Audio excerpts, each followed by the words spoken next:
ప్రస్తుతం చంద్రబాబు నాయుడు గారి పరిపాలన ఏ విధంగా అనిపిస్తుంది? ప్రస్తుతం బాగుంది మేడం. ఓకే.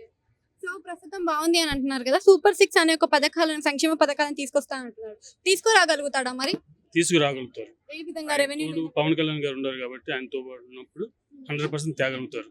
రాష్ట్రంలో చాలా విధాలుగా అత్యాచారాలు జరుగుతున్నాయి కదా! దాటిపైన మీ అభిప్రాయం ఏంటి? వాటి గురించి అంతగా మాకు తెలియదు మేడం. మేము ఫాదర్ ట్రీట్మెంట్ కోసం హైదరాబాద్ వచ్చాం ప్రస్తుతానికి. ట్రీట్మెంట్ అయిన తర్వాత మళ్ళీ రిటర్న్ ఏపీ వెళ్ళిపోతాం. అంటే ఏ రాష్ట్రానికైనా ముఖ్యమైనది విద్య, వైద్యం. మరి ఏపీలో విద్య, వైద్య విధానం ఏ విధంగా ఉంది? ప్రస్తుతానికి ఇప్పుడు చంద్రబాబు గారు వచ్చి 2 మంత్ అయింది కాబట్టి అన్నిట్లో విద్య గురించి ఆలోచిస్తారు, వైద్యం గురించి ఆలోచిస్తారు. దానికి કોઈ ప్రాబ్లం లేదు. అన్నిటికి దిద్దుతారని మేము అనుకుంటున్నాం. సో, అతను అదే విధంగా పవన్ కళ్యాణ్ గారు పర్యావరణ శాఖలో ఉన్నారు.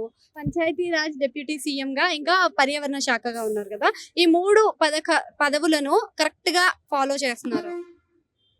3 పదవులు ఫాలో చేస్తున్నారు కాబట్టి ప్రతి మొదలు వాళ్ళ సంస్థ వాళ్ళని పిలిపించి ఒక్కొక్కరిని దాని విధాల గురించి అడిగారు.